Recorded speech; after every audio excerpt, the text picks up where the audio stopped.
Periferia. Comunidade. Negritude. Comunicação. Voz. Chega junto. A frequência da periferia no seu rádio. Olá, eu sou Iveson Henrique e começa agora o programa Chega Junto nas ondas da Rádio Universitária Paulo Freire AM 820. Fala galera, eu sou Laís Gilda e você acompanha o Chega Junto pelas nossas redes sociais usando o @progchegajunto. Nós estamos em todos os agregadores de podcast, como Spotify, Deezer, iTunes, Google Podcasts, e você também pode nos ouvir no YouTube. É só pesquisar Programa Chega Junto. E caso você queira sugerir alguma pauta, só é mandar mensagem pra gente pelas nossas redes sociais. A gente tá no Twitter, Facebook, Instagram e tu ainda pode mandar também pelo nosso e-mail, o produçãochegajunto@gmail.com. Lembrando que o produção é sem cedilha e sem tio. E no programa de hoje vamos falar sobre a coletiva Abaiomi Juristas Negras. Exatamente. O documento final do primeiro encontro nacional de juízas e juízes negros sintetizou as reivindicações dos participantes do evento por mais representação dos negros na justiça brasileira. Isso, e essa carta ela inclui um pedido pela criação de uma Secretaria de Igualdade Racial na estrutura da Associação dos Magistrados Brasileiros, a AMB, entre outras medidas com o objetivo de efetivar políticas afirmativas no Poder Judiciário, como a inclusão de avaliadores negros nas bancas de concurso para ingresso na magistratura. Aumentar a representatividade dos negros nos tribunais é importante não apenas para refletir a pluralidade do país e aumentar a autoestima do povo negro, mas para dar também uma visão menos elitista da realidade. Além disso, Laís, a representatividade negra é necessária não apenas para refletir a diversidade étnico-racial do país, mas também porque influencia as decisões do Poder Judiciário, especialmente considerando-se o número de réus da justiça criminal que são negros. Criada há 4 meses, a coletiva Abaiomi Juristas Negras nasceu para confrontar estrategicamente o racismo estrutural e institucional nos órgãos que compõem o sistema de justiça brasileiro. Abaiomi, que na língua iorubá significa encontro precioso, é um grupo formado por advogadas afrofeministas que atuam para quebrar as políticas de silêncio racial, revelando o impacto do direito e as consequências da branquitude na manutenção das opressões à população negra. O grupo prepara juristas negras para se tornarem juízas, procuradoras, promotoras, delegadas e demais posições estratégicas de poder. Pronto, já falamos até demais sobre elas, né? Vamos começar logo essa entrevista. Mas vamos esperar só mais um pouquinho, que primeiro a gente vai de música. Com vocês, Linda e Preta, de Nara Couto. Linda e preta, eclipse da rua. Linda e preta, esconde sol e lua. Linda e preta, você virá. Nem a cor do céu de manhã cedo acorda o mar. Meu mundo começa só depois que te encontrar. Seu cabelo black dá um break em meu olhar. Canta essa canção só pra dizer que você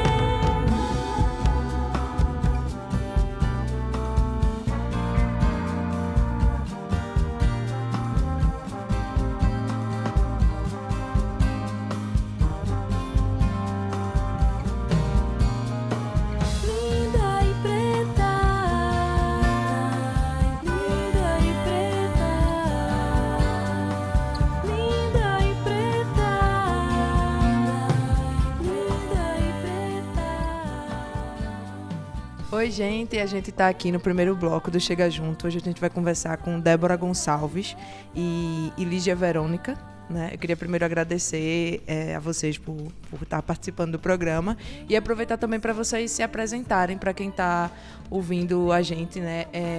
Se apresentarem assim, falando um pouquinho da trajetória de vocês antes da Abaiomi.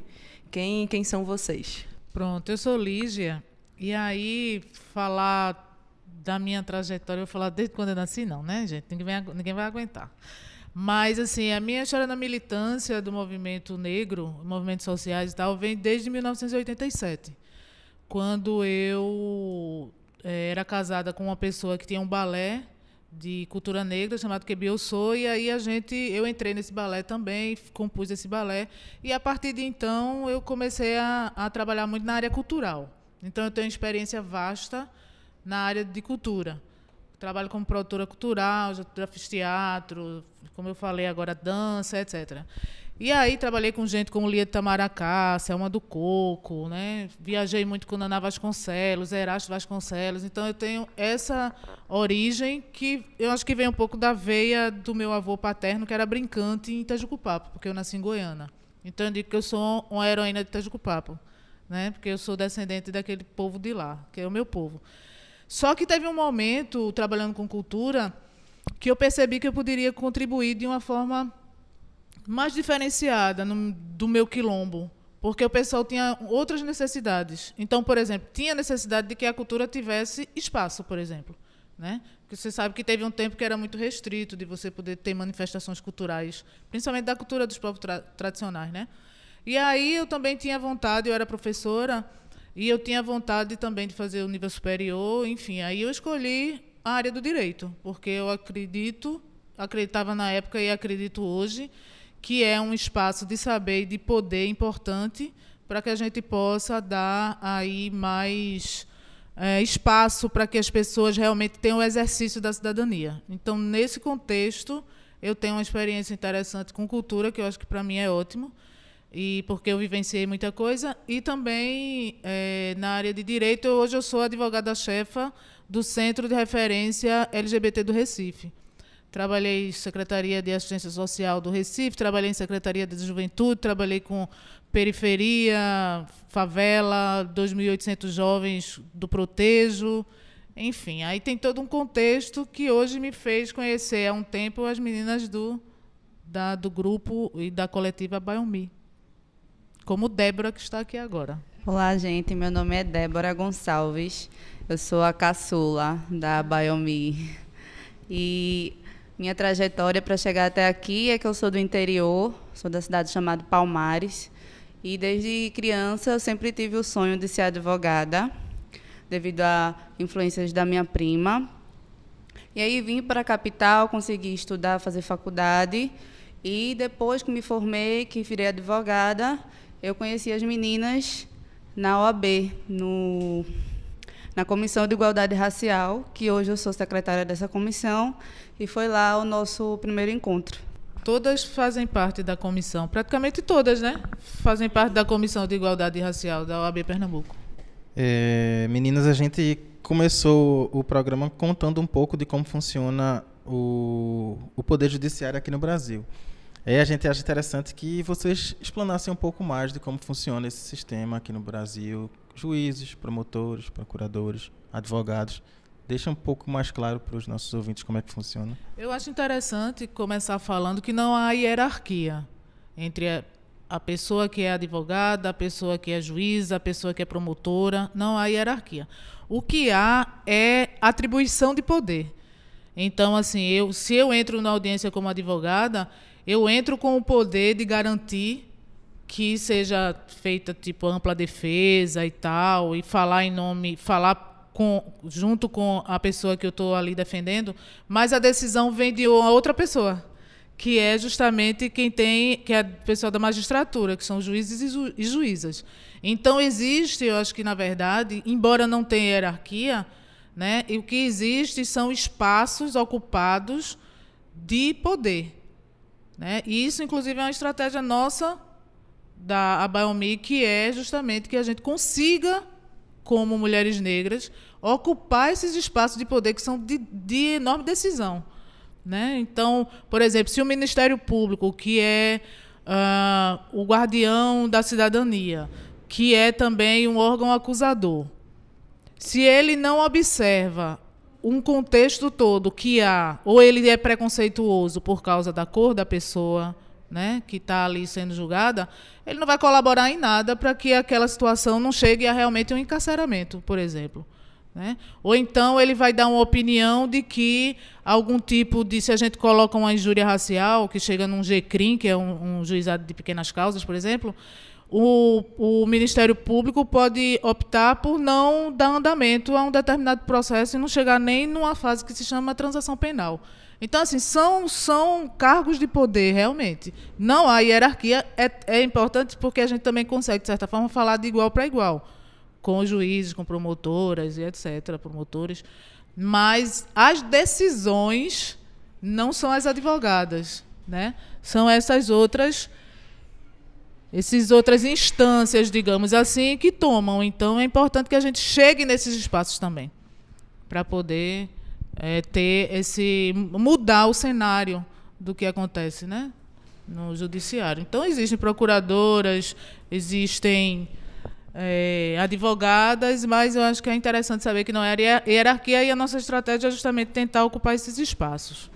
Débora, a gente sabe que nesses espaços de poder, mulheres negras são minorias, né? E aí você falou, por exemplo, que você decidiu se tornar advogada muito inspirada na sua prima. E aí a gente entra nessa questão de representatividade, né? Como foi para você, tipo, se ver nesse cenário onde, na verdade, se fortalecer, né? Nesse cenário onde você não se vê representada?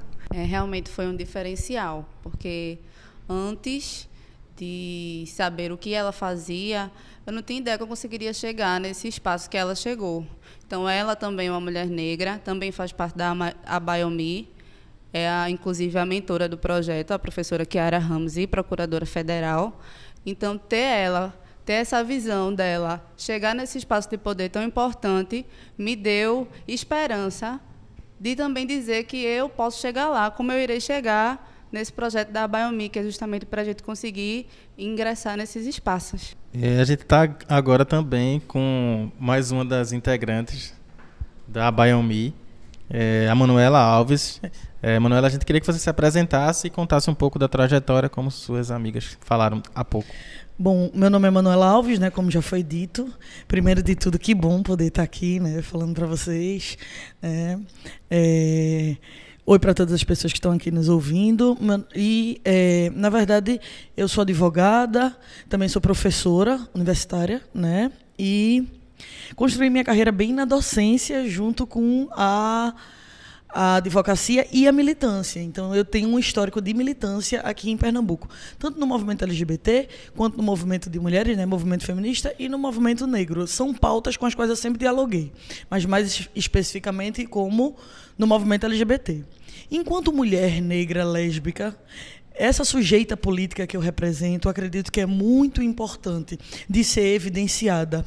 E esse projeto da Abaiomi, eu acredito que ele vem exatamente nesse sentido, de evidenciar sujeitas políticas, mulheres negras, nos espaços de poder. A academia é um espaço de poder, então acredito que, enquanto professora, participar do processo de aprendizagem, de formação, né, das futuras juristas e dos futuros juristas é muito simbólico. Acredito que isso é importante. Enquanto militante e advogada, também acho que cumpre um papel especial. Especificamente dentro da OAB, eu acredito que já há 10 anos milito lá, né, na Comissão de Diversidade Sexual, e veja que o recorte lá é importante, né, porque eu atuo na Comissão de Diversidade Sexual, na Comissão de Igualdade Racial, na Comissão da Mulher Advogada e na Comissão de Perícias Forenses. E sou a primeira conselheira negra da OAB. Então veja que assim, o Conselho da OAB, um espaço que vem pensando toda a sociedade pernambucana, atuando de forma tão efetiva, a primeira negra que chega lá sou eu, agora em 2019. É um avanço enorme para a gestão da OAB, e desde já eu friso, né, a sensibilidade do presidente Bruno Batista e da vice-presidenta Ingrid Zanella, mas da importância da gente ter representatividade no conselho que é deliberativo. E a gente precisa ter na diretoria do Tribunal de Justiça, entre procuradoras de justiça, em todas as carreiras jurídicas. Eu acho que isso é essencial para a gente construir uma sociedade com equidade para todas e todos. E aí, ao longo da minha trajetória, acredito que dou uma contribuição, tanto buscando representatividade, quanto também agregando outras mulheres negras para esse espaço e fomentando debates em todos os espaços para a gente continuar discutindo e essa pauta ser uma crescente na sociedade. Aproveitar, Manuela, que você falou de representatividade, né? A gente está frisando isso aqui mais uma vez. Tu acredita que essa falta de representatividade, ou essa pequena representatividade que a população negra tem nesses espaços, ela tem uma relação com a grande presença de negros encarcerados nos presídios hoje? Na verdade, assim, relação tem relação em que medida? Em que medida que, se a gente parar para ver onde é que a população negra está posta na nossa sociedade. Eu não vou dizer que os negros não estão em espaços de poder porque estão no cárcere. Uma coisa não é diretamente ligada na outra, mas negros não estão ocupando espaços de poder. Isso é um fato, é histórico e advém de um período escravocrata. Se eles e elas não estão em espaços de poder, vamos mapear onde eles e elas estão? Estão, né, nas profissões que a gente vê com menos visibilidade, com menos espaço de poder e decisão na sociedade, estão no cárcere, estão ocupando, né, quando a gente fala de residência, estão na periferia. Infelizmente, isso não é algo coincidência, né? A gente não pode dizer que isso é uma coincidência. E isso é herança de um período escravocrata que a gente teve. A população negra que foi escravizada.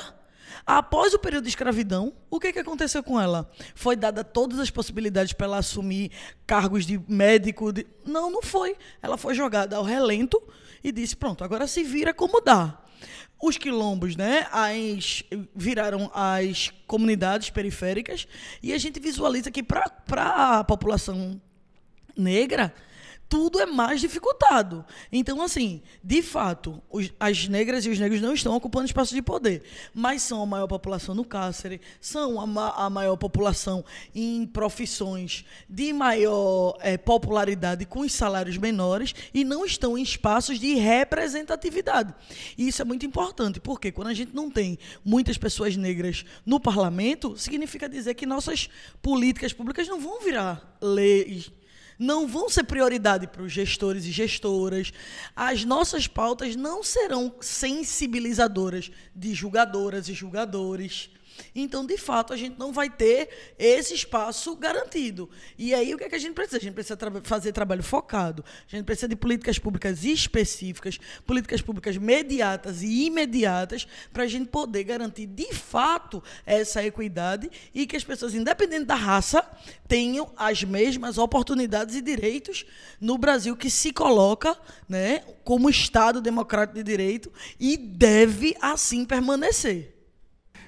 Vocês acreditam, enquanto juristas, né, que o cárcere tem sido uma maneira falha de julgamento das pessoas? Porque a gente percebe que o grande número de pessoas encarceradas são por crimes de baixo nível de periculosidade, são assaltos, tráfico de drogas. Vocês acreditam que esse tem sido meio eficiente de obter justiça?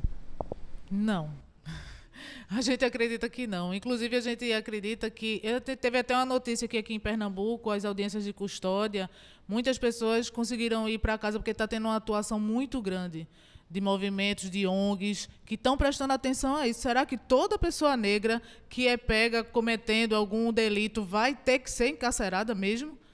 Né? A gente só vê a pessoa negra sendo assim. A gente não vê isso com outro tipo de cor, enfim, com a pessoa branca, que a gente não vê desse jeito. A gente sabe que é uma perseguição. E tudo isso vem, como bem disse aqui a nossa companheira, dessa cultura escravocrata, né? Tudo isso vem desse período. A gente tinha a lei da vagabundagem. Veja só, logo depois da abolição, você tem uma lei que diz ninguém pode ficar na rua, tal, lei da vagabundagem. Quem é que estava na rua? Quem não tinha onde morar? Quem é que não tinha onde morar? As pessoas escravizadas. Então, o Estado ele se estruturou para permitir que houvesse perseguição para a população negra mesmo. Então, assim, encarcerar é tirar da vista da sociedade aquelas pessoas que são indesejadas hoje pela classe dominante e que eram indesejadas na época que houve a abolição da escravidão, que não houve nenhum tipo de política pública, né? Inclusive, a gente fala que o primeiro movimento social do Brasil foi o movimento abolicionista, o primeiro movimento social nacional, né? Então, você vê a importância dos movimentos sociais, por isso que eu estou dizendo agora, está havendo menos encarceramento após a audiência de custódia, porque está tendo uma atuação, mesmo num momento de retrocesso que a gente está tendo, né, inegável, dos direitos, da cidadania, enfim, das liberdades, da diversidade. A gente tem uma atuação forte, e são justamente esses grupos que estão sendo atacados. Os grupos que lutam pela permanência da democracia, pela visibilidade das pessoas lésbicas, trans, LGBTs, enfim, das minorias do povo indígena. Né? Então, tudo isso está sendo atacado, porque existe, novamente, no Estado, um desejo de estruturar diferenças, enormes diferenças. Ou seja, de perpetuar poderes entre um tipo de gente e outra. E todo mundo é gente. Né? Ninguém merece viver com tanta indignidade como a gente vê que está voltando. Né? A gente está voltando no tempo. Isso é muito triste. Mas nós estamos aqui, firmes e fortes, como outras instituições, outros grupos, outras coletivas, para combater. A gente não vai parar, porque racistas não passarão. Fascistas não passarão, LGBTfóbicos não passarão. A gente está de olho, a gente tem ainda direitos. Nós somos cidadãs, nós somos advogadas aqui. Onde a gente puder atuar, a gente vai atuar. Na universidade, na escola, na igreja. Onde a gente puder atuar, a gente vai atuar. Com cada uma pessoa que a gente puder falar, a gente vai falar, vai mobilizar, e é esse nosso propósito. Apesar de a gente viver num país que é claramente racista, a gente tem um pouco da ilusão de estar numa democracia racial, né? Todos os direitos iguais a todos. Mas a gente tem inúmeros casos de racismo, mas poucas condenações por esse crime. Por que é tão difícil enquadrar um crime como de racismo? Na verdade, a democracia racial no nosso Brasil ainda é uma utopia. Infelizmente, a gente precisa dizer isso, né? E os índices sociais, econômicos mostram isso de forma muito tranquila. O que acontece na prática? A gente tem um crime de racismo que, inclusive, está previsto até na Constituição, ou seja, na Carta Magna, né? E isso eleva o crime, né? Porque na nossa Carta Magna, ou seja, é um dos direcionamentos da Carta Maior, e, para além disso, a gente trabalha com crime de racismo e existe um estigma. Ninguém quer ser estigmatizado de racista. Essa aqui é a verdade. Mas, assim, no dia a dia, a gente tem uma sociedade impregnada de racismo. A gente tem racismo no vocabulário, a gente tem racismo nas nossas práticas, a gente tem racismo na nossa cultura, a gente sai rotulando, e isso é o que a gente precisa refletir sempre. Se a gente tem, por exemplo, um esporte que advém da cultura negra, né? Por exemplo, capoeira, a gente acha logo que é coisa de maloqueiro. A gente não valoriza. O nosso vocabulário é cheio de racismo, né? A gente fala denegrir. A gente não, que eu já excluí, mas assim, a gente socialmente fala denegrir, a gente fala samba do crioulo doido, a gente fala lista negra, a gente fala tanta coisa. Então, assim, o racismo ele é meio que impregnado na nossa sociedade. E aí eu estou falando de práticas racistas que são reiteradas e que são reproduzidas culturalmente de tempos em tempos. Quando a gente tem normalmente situações que são mais gritantes, né? Porque a gente tem situações que, por exemplo, a gente vê um crime de ódio, uma injúria racial ou um racismo, que inclusive são crimes diferentes, porque a injúria ela é direcionada para uma pessoa, né? Enquanto o racismo seria um crime mais geral para pegar o coletivo. Primeiro de tudo, a gente vive numa sociedade que inclusive está muito estressada, porque a gente está tolhendo piadas racistas, está nos rotulando como a era do mimimi, a geração do mimimi, ou seja, é uma sociedade que está clamando para continuar falando piadas racistas, machistas, LGBTfóbicas. Esse é o primeiro problema que a gente tem, né? A sociedade, de uma forma mais geral, gosta de piada que envolve a pessoa como negro, que linka a pessoa negra como um macaco, que fala do gay de forma a debochar mesmo, de forma jocosa. A sociedade tolera isso. Isso é uma prática. Então, assim, já é algo um pouco mais complicado. Segundo, que quando a gente procura, a pessoa precisa ser empoderada para entender que aquilo é o direito dela, porque direito da nossa sociedade também é um estigma, que a população brasileira não é educada para saber os seus direitos e nem como pleiteá-los. E quando sabe seus direitos e tudo mais, a gente não encontra uma estrutura estatal preparada para, de fato, ter sensibilidade com as demandas. Veja que mulheres em demanda de violência doméstica e familiar contra a mulher, o que mais alegam é que são maiores de vítimas de violência dentro das delegacias da mulher, dentro das varas de violência doméstica. Então, assim, a estrutura estatal, se você chega lá e diz, olha, ali me chamaram de gayzinho, o próprio sistema vai lá dizer, pô, tu tá aqui por causa disso, é? Ó, eu falei, me chamaram de macaco. Porra, é sério que tu tá aqui por causa disso, é? Será que o Estado está pronto para, de fato, trazer essas demandas como suas? É um compromisso do Estado, de fato, fazer uma política para que a gente tenha sanções, né? E aí que a gente possa ter caráter educativo e repressivo dessas práticas? Isso é algo que a gente precisa refletir. É algo que você falou que eu achei muito interessante. Quando você fala, será que esse é o caminho para o desencarceramento? A pergunta que ele já respondeu antes. A gente, na verdade, tem uma visão distorcida, inclusive, de como é o caminho para a gente sair de onde a gente está. Primeiro que a gente acha que tudo vai resolver com prisão. E a gente não percebe que o encarceramento está deixando a gente onde a gente está. A gente precisa acabar com essa ideia de que prisão vai resolver. Até porque não cabe mais ninguém na prisão. E a prisão, inclusive as prisões cautelares, ou seja, aquelas que ainda não são definitivas, viraram a regra e não a exceção. E essa prisão que a gente tem no Brasil é um instituto que está mirando as pessoas negras. Porque um riquinho, uma pessoa branca, com condições, não está indo para a prisão cautelar, não. E muitas vezes definitiva também não. Quem está indo é o pobre, é o negro, a negra, que não pode pagar um advogado, que não pode se utilizar dos instrumentos legais que o ordenamento jurídico oferece e, de fato, está sendo punido, inclusive, até além do que deveria. Então, o sistema ele está direcionado para pegar o negro. Então, gente, vamos para uma pequena pausa e para o primeiro intervalo do Chega Junto. Voltamos já.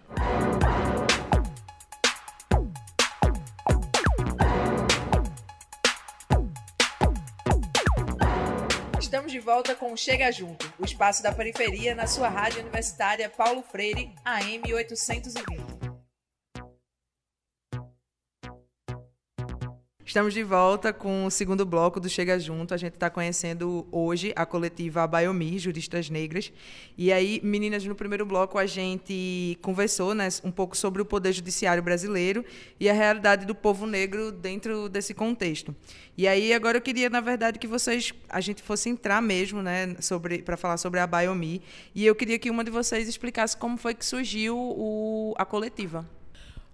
A gente se encontrou na Comissão de Igualdade Racial da OAB Pernambuco. Né? Eu conheci a Manuela, porque a gente é da Comissão de Diversidade Sexual e de Gênero e da Comissão da Mulher Advogada, da OAB também. Mas a maioria, eu conhecia algumas outras, mas a maioria se encontrou nessa comissão. Né? E aí, a partir desse encontro, a gente foi vendo que a gente tinha a mesma perspectiva, né, de utilização do direito como um meio de transformação social.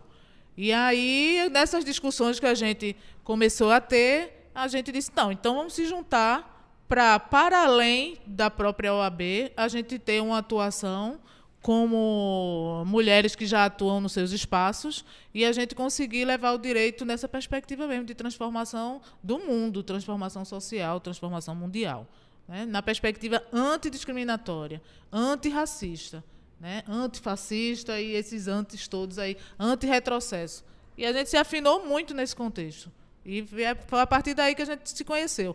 Também com a questão, e aí, paralela a isso, toda essa nosso desejo, enfim, nossa missão, nós tivemos um encontro com uma pessoa que é Kiara Ramos, que ela trabalha justamente com a parte metodológica, porque é professora, para concursos, direcionado para concursos. E aí tem uma meta dessa ocupação de espaços de poder. Então, existe toda uma metodologia, que a gente chama de metodologia Abaiomi, que é de estruturação para que a gente se prepare de uma forma melhor para atuar em concurso público. Então, dentre os projetos que a Abaiomi tem, que são diversos, existe também esse de ser um grupo de estudos, né? E com relação ao termo, a gente sabe que é de origem urubaia. Qual a significação dele e por que vocês escolheram nomear a coletiva assim? Quando a gente resolveu se juntar, tanto para militância quanto para estudar para concurso, a gente queria um nome que fosse característico de como a gente se conheceu, de como a gente se encontrou. E a Biomi, ele significa encontro precioso.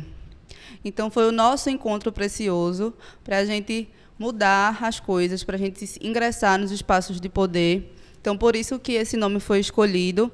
Por coincidência, no dia que nós estávamos nessa reunião, tinha uma Biomi. A Biomi é uma boneca feita de pano, sem costura.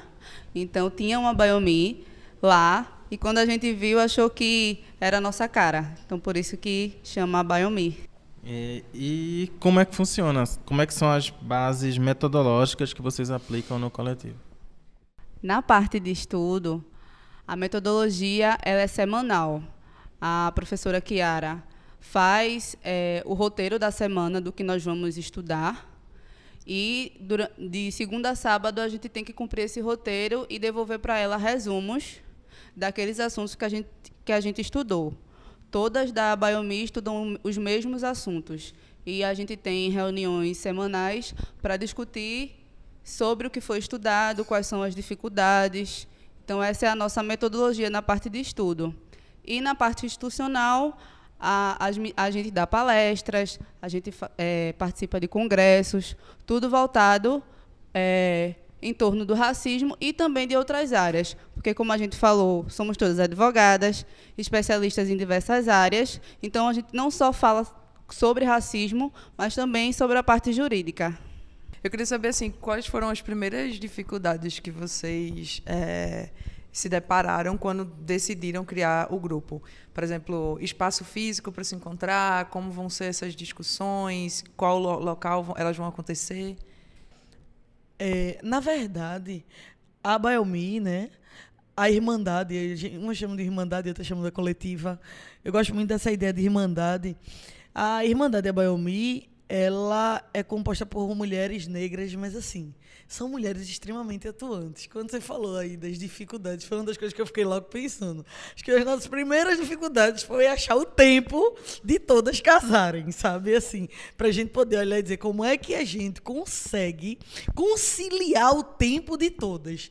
Isso é uma das dificuldades, até quando a gente quer se reunir, né? Por isso que o começo foi um pouco mais complexo, porque todas ocupam espaços de representatividade, desenvolvem atividades extremamente importantes, especialmente de militância. E militância hoje é algo muito difícil de se fazer. Então, acho que isso foi algo que dificultou muito no nosso começo, né, de atividade. A gente conciliar os interesses de todas. Então, os primeiros momentos foram mais complexos. Hoje, não. Hoje, a gente consegue já organizar, já tem as metas, todo mundo já sabe a metodologia, já encaminha, já sabe o dia de prestar, já tem local. Hoje a gente já tem uma tranquilidade, porque a gente já tem parceiras, como inclusive aqui a Nabuco. Não, a gente precisa de um encontro, a gente chama, a gente vem, né? Então fica bem mais tranquilo. Mas no começo a gente não tinha estrutura física, como a Nabuco, que hoje serve como parceira, locais, toda a disponibilidade. Hoje a gente está numa fase estabilizada. Depois que a gente conseguiu fechar isso, a gente conseguiu também pensar em outras atividades. A Biomi não trabalha só no estudo, né? A gente tem um grupo de estudo, a gente tem os nossos focos, mas a gente tem uma atuação política, a gente tem uma agenda positiva, a gente faz intervenções necessárias trazendo as pautas. Então, assim, a gente tem toda uma agenda, uma gama de atividades, porque a gente entende que a gente tem uma responsabilidade social. Quando ocupar os cargos e dentro do processo, né, já de agora. Então, assim, a gente faz eventos, né, como, por exemplo, a gente fez junto com a Comissão de Igualdade Racial, que muitas também são da Biomi. A gente fez eventos na OAB, a gente fez eventos no Ministério Público Federal, a gente fomenta o debate, a gente faz a discussão, onde cada uma está Com certeza vai ser trazida à pauta e acredito que é assim que a gente tem fortalecido a Irmandade Abaiomi ao longo do tempo que ela tem sido constituída. E aí tem essa coisa de a gente ter aprovado agora o projeto da gente no edital Baobá Marielle Franco, né? E aí é uma vitória, porque assim a gente vai conseguir dar uma amplitude interessante para o que a gente estava pensando. Né? E aí é das primeiras coisas, porque a gente está junta espiritualmente desde sempre, porque assim não é possível, porque tem muita afinidade, a gente tem muita afinidade de pensamento no que a gente quer, no que a gente espera do mundo e tal. Mas efetivamente a Abaiomi ela está junta há 4 meses. Em 4 meses a gente conseguiu fazer muita coisa, porque a gente já vem fazendo.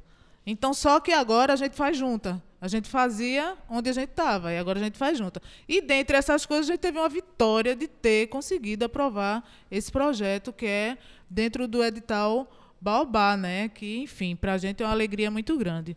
Eu queria falar só um pouquinho mais da palavra Baiomi, que eu acho tão interessante, porque ela é essa boneca, que é o boneco que era feito nos navios negreiros, né? Tem essa questão muito forte, assim. Tem A gente não está aqui por acaso, a gente não fala da questão racial por acaso. A gente fala... esse símbolo ele era dado a crianças que estavam num navio negreiro e que estavam perdendo seus pais e suas mães. Então, assim, eram pessoas que chegavam da sua terra e que vinham e que alguém oferecia. Por isso que esse encontro precioso era quando alguém, claro, os próprios negros e negras, observavam aquela criança lá solitária, dentro de toda a sua dor, que já tinha a sua, via aquela criança, se encontrava com ela e trazia algo que dissesse, olha, você veio de África, nós estamos juntos, Ubuntu, né? Eu sou porque nós somos. Então, todas essas mensagens eram dadas nesse encontro, no momento que se tinha oportunidade de se chegar, porque você sabe que ali era a crueldade pura. No momento que alguém tinha oportunidade de chegar perto daquela criança, era para trazer toda a ancestralidade ali naquele momento. E, simbolicamente, essa boneca e esse boneco, que era para meninos e meninas, ela trazia essa ancestralidade toda, né? De dizer, não esqueça de onde você veio de um lugar lindo. Existia realmente um diálogo ali. Você veio de um lugar lindo, você veio de um lugar onde tem reis e rainhas, né? Nunca deixe com que digam que você não é um ser humano. Então, essas mensagens eram passadas assim, através desse símbolo que é a Baiomi. Então, não deixa de ser um encontro precioso de fortalecimento mesmo, né? Com uma missão bem importante e bem forte. A Abaiomi tem 4 meses apenas. E o que é que vocês planejam para o futuro? A gente tem muitos sonhos, a gente tem muitos planos. E o nosso maior sonho é uma sociedade mais justa e igualitária. A gente entende que a gente não acorda um dia e a sociedade está trabalhando com a equidade máxima. Então, quais são os nossos planos? Como o Lígia falou, nosso plano é produzir muito. Cientificamente, é escrever muito artigo, a gente bombardear, né? Para onde você chegar, você vê um artigo, uma publicação, um TCC, uma dissertação, uma tese de doutorado. A nossa intenção é fomentar várias discussões em meios de comunicação. A nossa intenção, e como nós somos muitas, é ótimo porque a gente pode ocupar vários espaços. Enquanto a gente está na periferia, enquanto a gente está na comunidade, umas estão na comunidade, outras estão na televisão, outras estão no rádio, outras estão ali produzindo, estão escrevendo, estão publicando, estão se qualificando profissionalmente. A gente entende que a gente tem que ocupar todos os espaços. E é isso que a gente tem feito, sabe? As nossas grandes metas, a nossa grande meta, na verdade, é que ocupemos espaços de poder. Talvez você pense, então, quando todo mundo passar, quando todo mundo tiver onde quiser, acabou. Aí é que a Abaiomi começa. Porque é um poder judiciário que foi branco por tanto tempo. Pode ter certeza que quando eu assumi meu cargo, não acabou a missão. Começou a missão. Vê que coisa simbólica. Quando a gente chegar lá, aí é que é a hora da gente desconstruir. Essa irmandade, ela nunca vai acabar. A gente já é unida por um vínculo, né? Que é um vínculo para muito além das nossas forças. como Lígia diz, de outras vidas.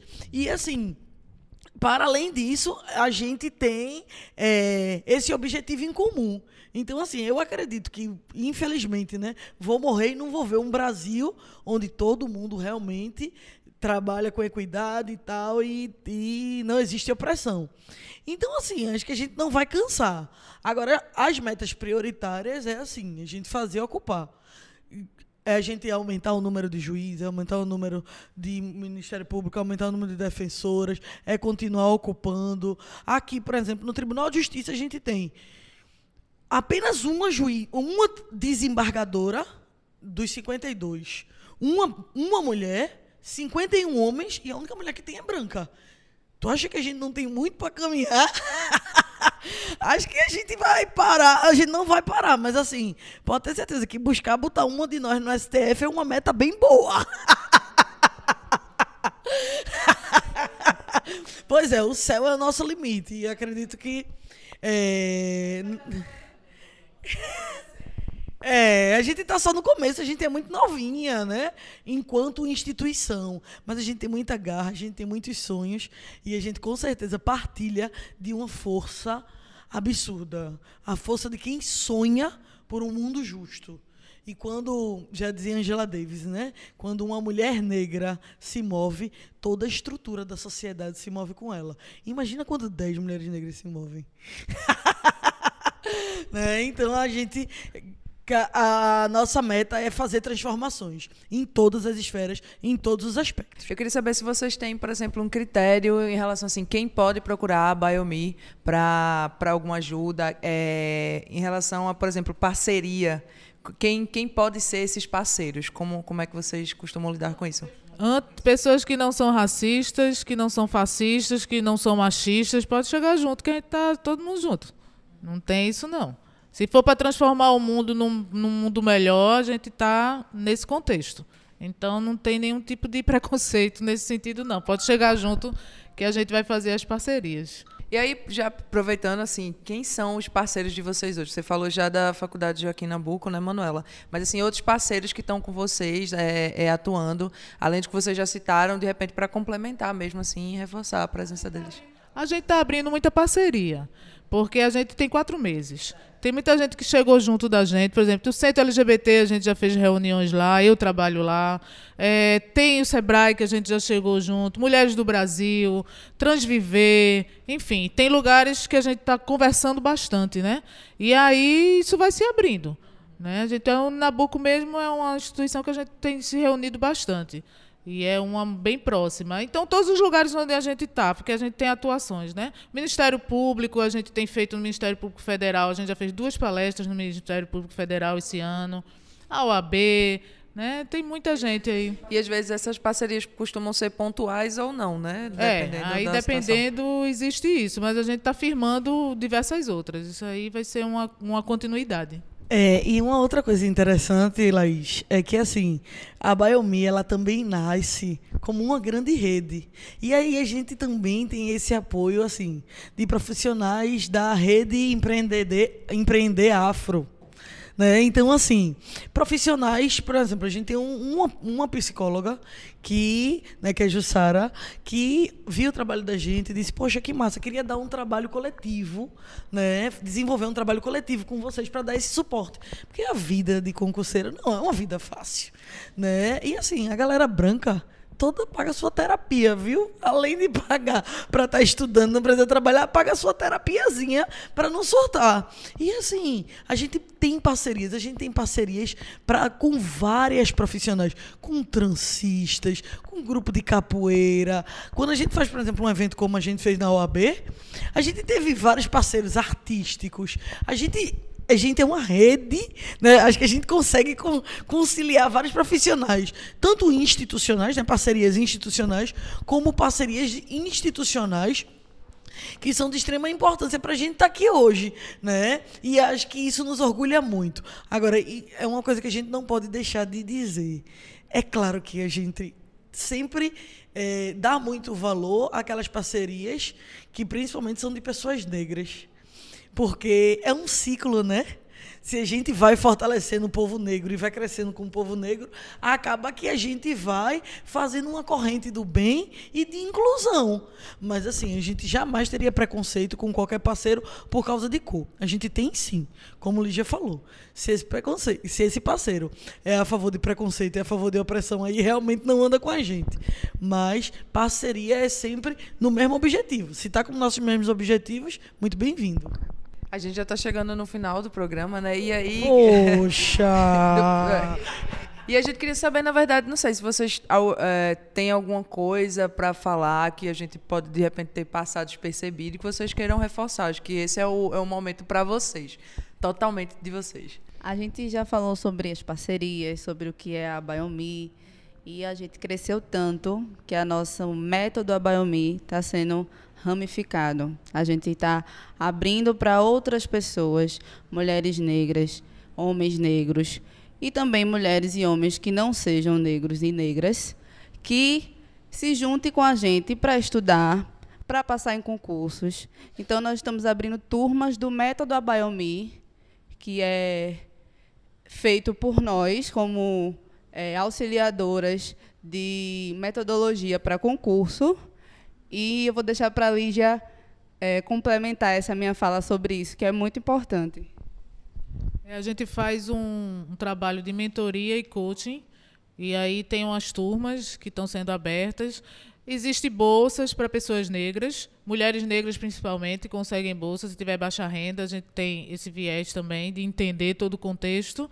E também existe a questão do pagamento para as demais pessoas que podem pagar. Mas é uma metodologia interessante que, como eu acho que eu estava falando aqui no começo, mas, enfim, existem metas que são 4 horas de estudo por dia, falando um pouco da metodologia propriamente dita. Você precisa de 4 horas de estudo por dia e, no final da semana, você entrega um resumo sobre um tipo de matéria, né? Cada grupo ele fica responsável por um tipo de disciplina, por exemplo, direito penal, direito administrativo. Isso é uma coisa mais técnica, né, do próprio método. Direito administrativo, estuda todas as disciplinas, mas 1 ou 2 pessoas fica nesse grupo de fazer os resumos, e esse resumo ele é distribuído entre todos os outros grupos. Mas aí é mais ou menos nesse tipo, porque assim, uma das coisas, mitos, né, que se fala é de que você tem que estudar 12 horas por dia e que você não pode fazer mais nada da sua vida. E a gente tem provas de pessoas que passaram estudando somente 4 horas por dia, né? Então, nesse contexto, e de estar estudando em grupo, mesmo que sozinho na sua casa, mas sabendo que você tem um grupo de pessoas que está estudando a mesma coisa que você está estudando naquele momento, né? Então, você tem que estudar até a página 50, e você sabe que no sábado todo mundo daquele grupo vai ter estudado até a página 50, e quando vocês se encontrarem, vocês vão poder discutir sobre aquela disciplina, enfim, que ficou em foco lá. Então, isso é o método da gente. Tem inscrições abertas sempre. Pode entrar no Instagram da gente, @Biomi Juristas Negras, e entrar em contato e dizer que está interessado, que a gente entra em contato. E aí, enfim, a gente está aberta para poder receber todo mundo e formar mais turmas. E vamos lá, vamos ocupar esses espaços de poder e de saber, e vamos nessa. A gente está chegando ao fim e, como tradição do programa, a gente queria que vocês escolhessem uma música para a gente finalizar o segundo bloco do Chega Junto. Nós temos agora, recentemente nomeada, a doutora Lia de Itamaracá. Eu gosto muito de chamar ela de doutora. Gosto muito de falar doutora Lia de Itamaracá. Então, em homenagem à doutora Lia de Itamaracá, a música que eu escolho é Essa Ciranda Não É Minha Só.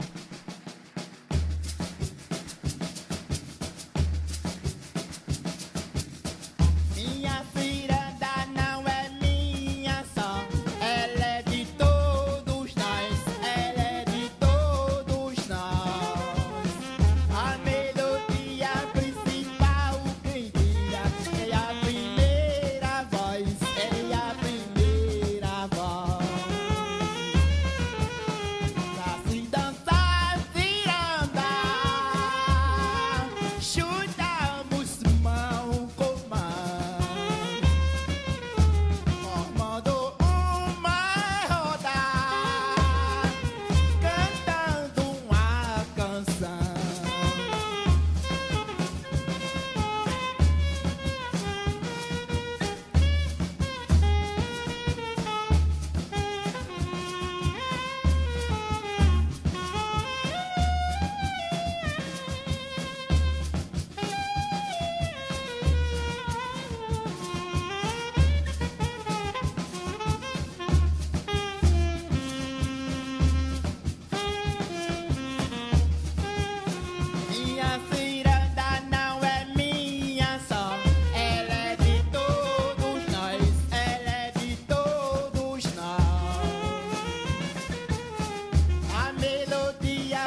vem Itamaracá.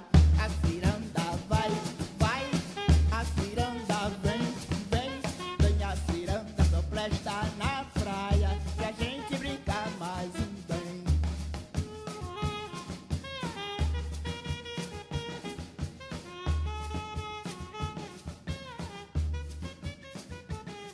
Então, gente, esse foi mais um Chega Junto, programa que é a frequência da periferia, aqui na Rádio Universitária Paulo Freire.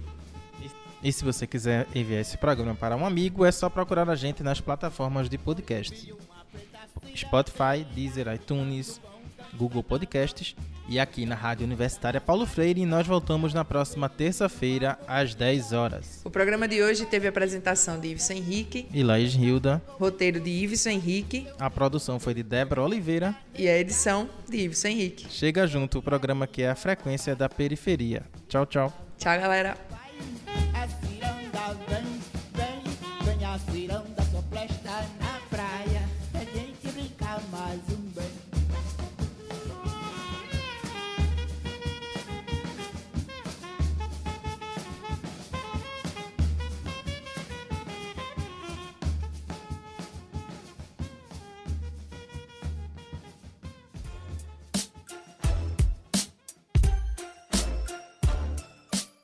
Então, gente, esse foi mais um Chega Junto, programa que é a frequência da periferia, aqui na Rádio Universitária Paulo Freire.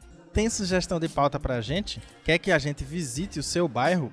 Manda o zap pra gente, 99658-8229. Repetindo, calma, anota aí, 99658-8229. Ou pode mandar um e-mail pra gente. É o produçãochegajunto@gmail.com. Mas lembre, o produção é sem cedilha e sem tio. Manda pra gente. Vocês também podem encontrar a gente nas redes sociais. A gente tá no Facebook, no Twitter e no Instagram. É só procurar lá, programa Chega Junto. A gente tá ansioso. Vai lá, curte a página, curte nossos conteúdos e manda sugestão de pauta pra lá também. Nós voltamos na próxima terça-feira, às 10 horas. O programa de hoje teve a apresentação de Iveson Henrique, E Laís Hilda a produção foi de Débora Oliveira, e Emanuele Lima o roteiro foi de Malu Oliveira, e Saile Campos. a edição foi de Iveson Henrique. Chega Junto, o programa que é a frequência da periferia na sua rádio. Tchau, tchau. Tchau, galera!